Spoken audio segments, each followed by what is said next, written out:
আজকের রেসিপিটা হলো সাদা আলুর তরকারি। এটা করার জন্য প্রথমে কিছু আলু কেটে নেব, কেটে ভালো করে ধুয়ে নেব। তারপরে টমেটো, কাঁচামরিচ, শুকনো মরিচ, তেজপাতা দিয়ে রেডি করে নেব। তারপরে কড়াইতে তেল দেব। তেলটা একটু গরম হয়ে গেলে তেলের মধ্যে কালো জিরা, তেজপাতা, শুকনো লঙ্কা দিয়ে তারপরে আলুগুলো দিয়ে দেব। আলুগুলো ভালো করে ভেজে নেব। আলুগুলো ভাজা মোটামুটি হয়ে গেলে তারপরে টমেটো আর কাঁচামরিচ দিয়ে দেব। এরপর আলুটা ভালো করে কষিয়ে নেব।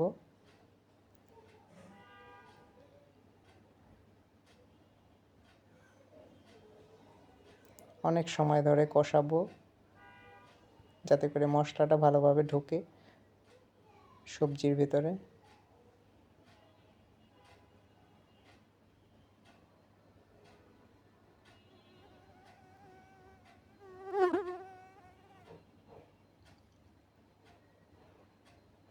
এখন একটু জল দিয়ে দেবো। জল দিয়ে এটা ঢেকে দেব।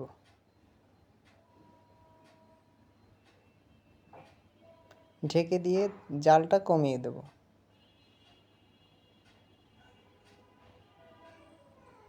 অনেকটাই হয়ে গেছে, আলুগুলো সিদ্ধ হয়ে গেছে, মশলাটা ভিতরে ভালোভাবে ঢুকে গেছে, আলুটা সিদ্ধ হয়ে গেছে। এখন একটু নেড়ে চেড়ে পরিমাণ মতো জল দিয়ে দেব।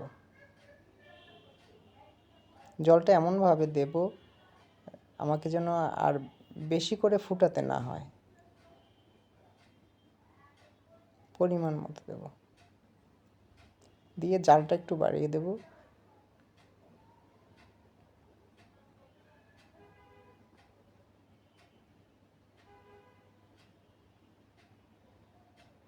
ভালো করে নেড়ে চেড়ে সব কিছু মিশিয়ে দেব।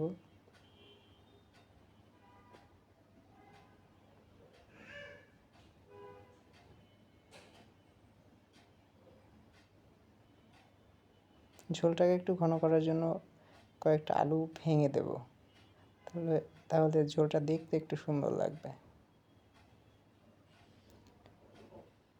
মোটামুটি হয়ে গেছে আমাদের।